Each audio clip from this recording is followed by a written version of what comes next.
नमस्कार, clean news UP में आपका बहुत बहुत स्वागत है। चलिए देखते हैं शाम तक की 10 फटाफट बड़ी खबरों को।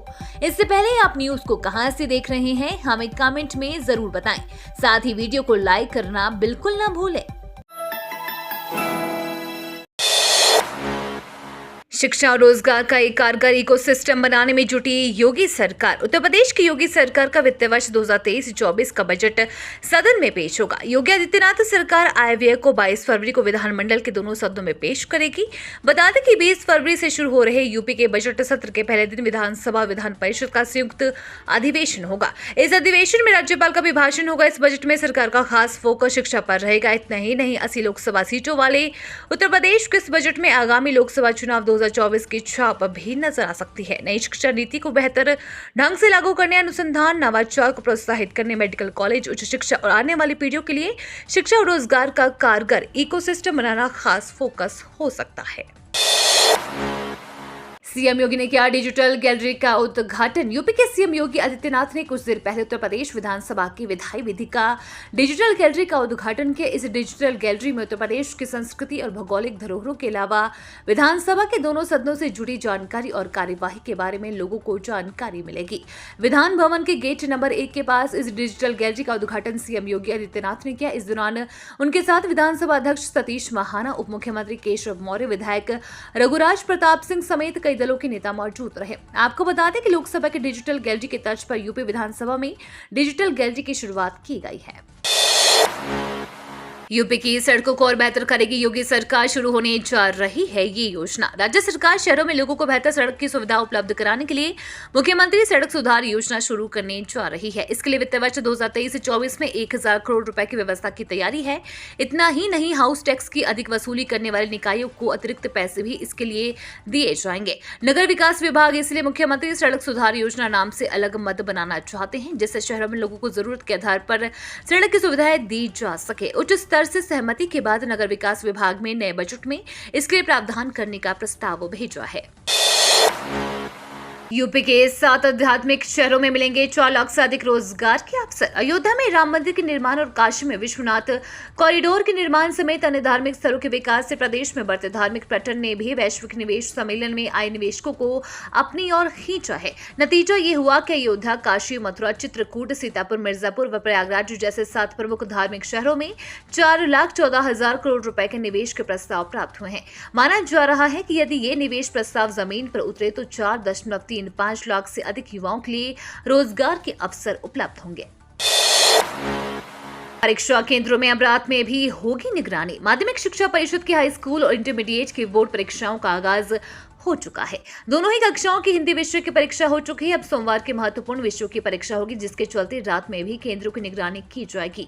परीक्षा केंद्रों की रात में निगरानी करने के लिए निगरानी टीमों का गठन किया गया है, जो रात में अपने केंद्रों का औचक निरीक्षण करेगी और ये देखेगी कि स्ट्रांग रूम पूरी तरह से सुरक्षित है कि नहीं। अगर उन्हें जरा भी गड़बड़ी दिखी तो वह तत्काल इसकी जानकारी अधिकारी को देंगे और संबंधित केंद्र व्यवस्थापक और प्रिंसिपल के खिलाफ मुकदमा दर्ज कराया जाएगा। साइबर सुरक्षा पर नीति लाएगी यूपी सरकार। मसौदा तैयार करने के लिए समिति का गठन। गृह, वित्त, ऊर्जा व सूचना प्रौद्योगिकी सहित सभी विभागों के डिजिटल इंफ्रास्ट्रक्चर को सुरक्षित रखने के लिए प्रदेश सरकार साइबर सुरक्षा नीति लाएगी। सरकार का प्रयास है कि प्रदेश की साइबर सुरक्षा नीति ऐसा मॉडल स्थापित करे जो G20 देशों के डिजिटल इकोनॉमी वर्किंग ग्रुप के लिए भी मिसाल बने। प्रदेश में सोशल मीडिया और फोन कॉल के जरिए प्रतिदिन साइबर अपराध की घटनाएं हो रही हैं। बीते दिनों में कुछ सरकारी महकमों की साइट हैक करने के मामले भी सामने आए थे। इस तरह की समस्याओं के समाधान के लिए सरकार साइबर सुरक्षा नीति लेकर आ रही है। नीति का मसौदा तैयार करने के लिए IIT Kanpur, police, AKTU, UP Desco, UPLC और सेंटर फॉर ई गवर्नेंस के तकनीकी विशेषज्ञों की एक कमेटी गठित की गई है। गोरखपुर रेलवे स्टेशन का होगा कायाकल्प। प्लेटफॉर्म 3 शेड की जगह बनेगी हाई राइज रूफ।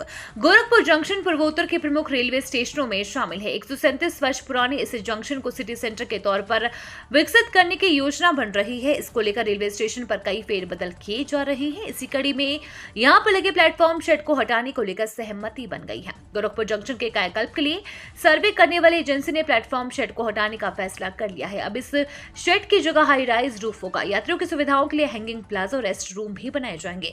बारिश के दिनों में शेड से होने वाले पानी के रिसाव की समस्या को भी खत्म किया जा सकेगा।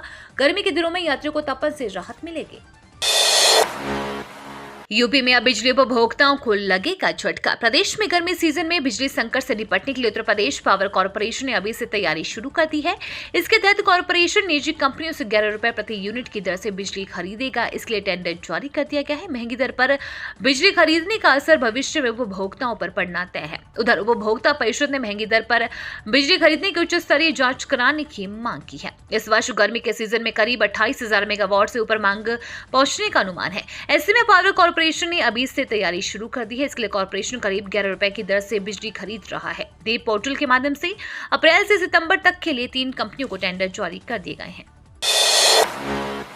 यूपी में डॉपलर रडार से मिलेगा मौसम का सटीक पूर्वानुमान। यातायात प्रबंधन में भी मिलेगा लाभ। मौसम की सटीक भविष्यवाणी के लिए यूपी में लखनऊ सहित 5 शहरों में डॉपलर रडार तहसील स्तर पर ऑटोमेटिक वेदर स्टेशन व ब्लॉक स्तर पर 2 ऑटोमेटिक रेन गेज की स्थापना की जाएगी। राजस्व विभाग इसके लिए मौसम विभाग नई दिल्ली के साथ समझौता करेगा। मौसम विभाग उपकरणों की खरीद में राज्य को तकनीकी सहयोग देगा। मौसम विभाग ने उपकरण खरीद समिति में लखनऊ केंद्र के निदेशक को भी शामिल किया है। शासन के एक अधिकारी ने बताया कि प्रदेश के मौसम संबंधी पूर्वानुमान के लिए मौसम केंद्र लखनऊ में एस बैंड आधारित डॉपलर रडार है। पश्चिमी भाग का पूर्वानुमान दिल्ली के और पूर्वी हिस्से का पटना में स्थित डॉपलर रडार से लगाया जाता है। प्रदेश में कुछ चुनिंदा स्थानों पर वर्षा मापी यंत्र व ऑटोमेटिक वेदर स्टेशन है।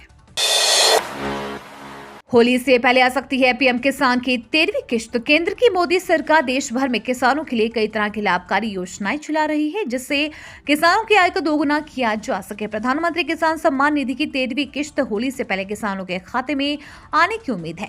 केंद्र सरकार जल्द ही 13वीं किश्त को जारी करने पर विचार बना रही है। इस योजना की शुरुआत 24 फरवरी 2019 को हुई थी, यानी 24 फरवरी 2023 को इस योजना के 4 साल पूरे होने जा रहे हैं। उम्मीद है कि सरकार 24 फरवरी को खाते में धनराशि ट्रांसफर कर सकती है। ये तो थी शाम तक की बड़ी खबरें। रोजाना उत्तर प्रदेश की ताजा खबरों के लिए क्लीन न्यूज यूपी को सब्सक्राइब कर बेल आइकन को दबाना बिल्कुल ना भूलें।